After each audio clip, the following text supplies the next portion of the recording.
కులానికి ఒక సంఘం, పార్టీకి ఒక సంఘం, మతానికి ఒక సంఘం, ఉన్నవారికి ఒక సంఘం, లేని వారికి కాదు కదా. మనందరము యేసు రక్తము చేత కడగబడిన తర్వాత మనందరము క్రీస్తు బిడ్డలము. ఎవరి కుటుంబంలో ఇబ్బంది వచ్చినా, ఎవరి కుటుంబంలో కలవరం వచ్చినా అందరూ కలిసి కట్టుగా వెళ్ళి అక్కడ ఉపకారము చేయుదుముగాక. నేర్చుకోవాలి వాక్యం, నిలబడాలి. అక్కడ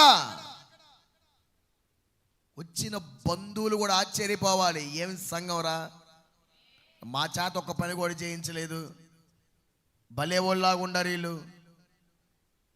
అమ్మా మేము ఎందుకులే, మీ సంఘం ఉందని చెప్పేలా వాళ్ళు ఎడంగా పెడగా దూరంగా మాకెందుకులే. That is not a church. అది సంఘం కాదు.